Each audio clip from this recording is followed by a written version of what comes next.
What happened to crime under Black Lives Matter? It doubled. I mean, if you want to look at homicide, the black homicide rate went from about 16 or 17 per 100,000. Now that's age adjusted, but in 2012 to 33 per 100,000 10 years later. I mean, that's it. There was a massive increase in crime concentrated among African Americans. Anyone who tries to deny that is essentially just lying. What I'm referring to, I guess, is the post-Trayvon Martin movement headed by Patrisse Cullors and the Black Lives Matter Global Network Foundation. So very often when we talk about things, like when I say, I was an activist, and people ask, what does that mean? Do you have a sign? Were you out there on the street? It's like, no, I worked at the lower management level for a group called the Human Rights Campaign, which was retained by another group that we can call the People's Project. And I made an average of $27.58 per hour as a street canvasser who most people thought was a volunteer. Like, that's what an activist is. There are massive organizations that employ these guys for good and ill. Mostly they're very well-intentioned young folks, by the way. But I mean, it's the same thing with BLM. We're talking about a very specific movement, which had a pretty specific goal, which was reducing police stop and arrest rates. So, I mean, that's where you see things like the op-ed. I don't think this was a full editorial, but yes, we mean literally defund the police, running on the back page of the New York Times. So, I mean, during this period, which I would date back, first use of the hashtag is 2013, just after Trayvon Martin was killed. By the way, in a mutually provoked fight with a Hispanic guy. I mean, none of these stories ever turned out to be true. Like, you wish both men were with us today, but this is two guys getting into a fight. One of the guys is losing the fight. He's getting his head slammed against the pavement. He's got a pistol on him. He discharges one shot, probably justifiably. Like, there was no civil rights element to that case at all.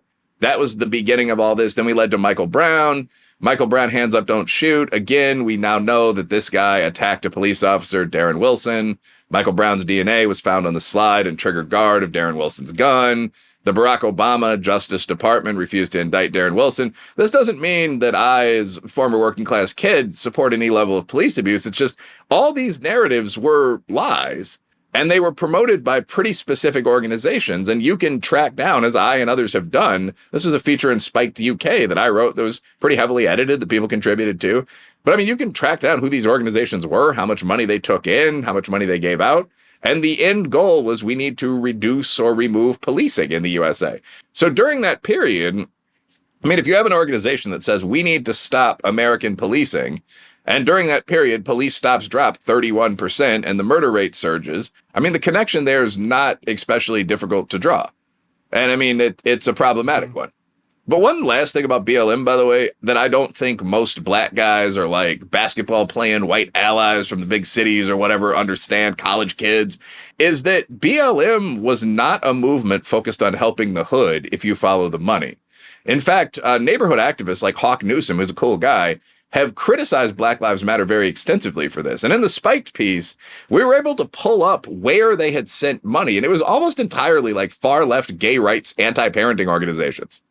Like just wild business, like the Transgender Travel Fund got 6 to 7 figures. And I guarantee you this is true. If you look up Wilfred Reilly BLM funding, you'll find not only I, but the people I'm citing. You'll find tax documents. One of them was for the Gworls, GWORLS, which is, again, a trans and sex worker performance project, if I recall correctly. Just on and on and on. Like, none of them, it wasn't like the Abyssinian Baptist Church of Harlem. I'll tell you that. Like, it was a very specific listing of organizations. So, yeah, the impact of that, I believe, was a negative impact. I think, well, there are a lot of great questions you asked there. I would distinguish like 2 or 3 things. So first, what should parents do? You should teach your kid tact so he doesn't get into fistfights all the time, or she, but also just what the truth is. Like, if you are white, if you're of Caucasian descent, you should not feel guilty about slavery because slavery was a universal practice. That's not even debated. That's just something that as a political scientist or a historian, everyone knows. The word slave comes from Slav. This isn't excusing white slavery, which actually in the USA was a fairly harsh version of the practice. It's just, I don't think if you're a Slavic fighting man, you get your penis cut off. That's a soft version of the practice either. Slavery was just one of those things humans did to each other. If you lost the war, you were getting on that boat. This was the case for whites, blacks, whoever. It's good we're past that, but that's absolutely something you should teach your kids. So what I would do is find an educational system that suits your family's needs. That could be homeschooling. That could, I mean, in most cities, that's just a Catholic school, by the way. I mean, Chicago is a full-on network of Catholic schools. I mean, that's all you need to do. Sister Rosemary is not consumed with guilt about the failures of the West. But that could be a prep school. It could be a good public. It could be whatever. But find the education you need to convey real knowledge, tell your kids real knowledge, teach them enough tact that they'll tell their friends rather than start scuffles at the school by sharing every opinion they have. That's that for that one. But why do people have these opinions that are so far removed from reality? I think if I really had to think about this, because they followed a negative premise to its logical conclusion, or they followed an incorrect premise to its logical conclusion. So, this actually, there are two possible explanations. One is that some people are legitimately just hucksters. And I think that that absolutely is true for some people. I mean, like the founder of Black Lives Matter, Patrisse Cullors, I've never met her. She could be a wonderful woman. But, you know, like I was a businessman myself. And, you know, when I see someone bought 6 houses at the end of a capital campaign, you kind of wonder what's going on. You wonder when they're going to see the SEC or the equivalent in their field. I mean, it was funny. Like one of the houses had a helipad. They were all very, very nice properties, except for one in Inglewood, California. All of them, I believe, were in neighborhoods that were something like 85+% white, which was ironic for the founder of a black activist group. So you could have some people that are just out there trying to get money to bring in as much lucre as possible. I think that a more likely result, though, is that people believe something. I mean, we mentioned Marxism, feminism, extreme men's rights activism, so on.